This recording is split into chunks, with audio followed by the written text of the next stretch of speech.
Salmo 23, escreveu: o Senhor é meu pastor, nada me faltará, e decorreu todo aquele ponto, né, que ele estava tendo de louvor a Deus. Já a história é diferente. Eu não posso aqui dizer que, por exemplo, a rainha que foi deposta foi Esther e quem subiu no lugar dela foi Vasti, sendo que na verdade foi o contrário.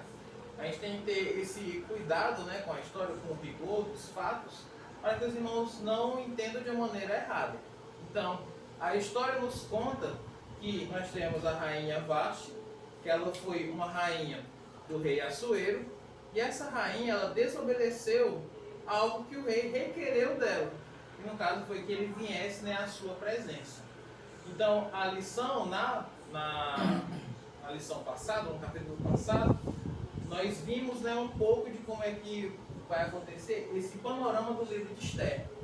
E hoje a gente vai ver um pouco mais de como que se sucedeu essa sucessão da rainha Vasti pelo lugar da rainha Esther.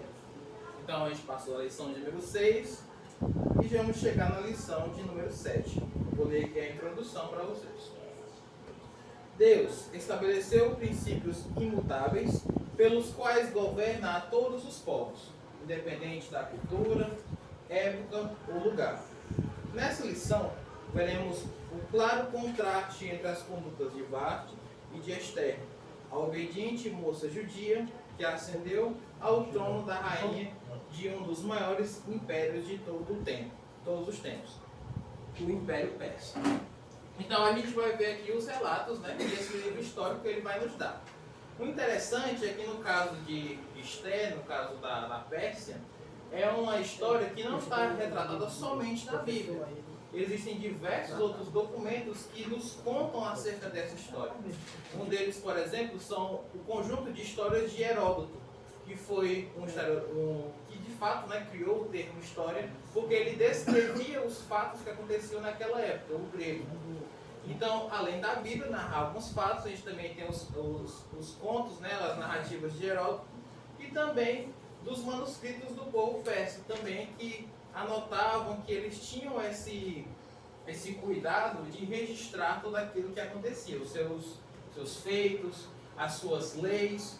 O que a gente vai ver aqui na lição, que uma coisa muito presente aqui, tanto no reinado desses persas, quanto em alguns reinados passados, é que eles tinham um respeito muito grande pela lei deles. E a gente vai ver em vários pontos aqui dessa lição o porquê que isso é bem importante. Então, como eu comentei para vocês, esse período, né, em que aconteceu essa história é retratado em diversas literaturas. E a gente tem uma noção de que a maioria desses eventos aconteceram ali por volta dos anos 480, 479, primeiro por essas partes antes de Cristo. Então, só para a gente mais ou menos se situar, a gente pode ter aqui que esses fatos, né, que estão acontecendo, eles permeiam por mais ou menos essa idade.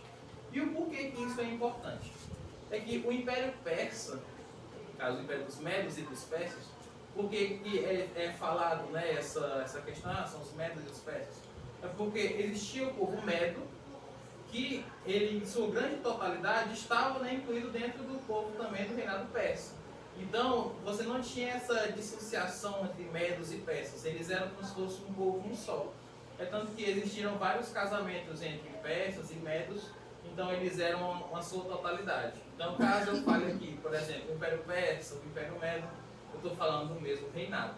Então, esses fatos aconteceram mais ou menos nesse período de tempo. E o porquê que é importante a gente saber disso? É que antes do rei Assuero, o rei Xerxes, ele assumir, teve um rei antes dele que foi o rei Dário.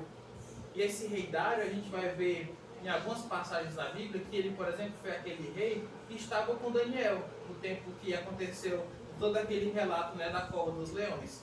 Dário era o rei que estava comandando naquela época.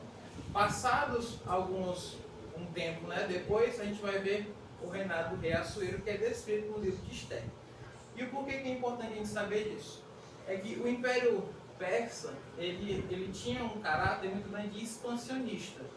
Então a gente vai ver aqui, quando ele vai falar acerca do banquete, que existiam inúmeras províncias.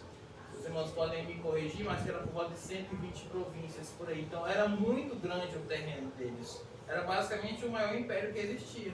Porque antes dele era o Império Babilônico, mas foi conquistado por Ciro. E a gente vai ver até depois nas passagens, né, de Daniel, como é que acontece, né, essa troca, né, do reinado. Mas o que é importante a gente saber aqui é que nesse tempo existia uma coisa chamada de guerras médicas. O negócio fica...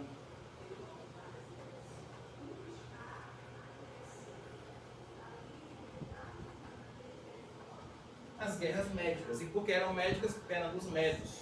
Então eram guerras que aconteciam nesse tempo dos persas com os gregos. E o objetivo do Império Persa era muito simples. Eles queriam dominar toda aquela região da Ásia, uma parte da Europa, da África. Eles queriam expandir ainda mais os territórios deles. Só que qual era o problema? Existiram 3 batalhas principais. A primeira delas foi a Batalha de Maratona, que até a gente vai ver que tem nas Olimpíadas, né? Tem a maratona, né, e tudo, porque é justamente do contexto da época dessa guerra.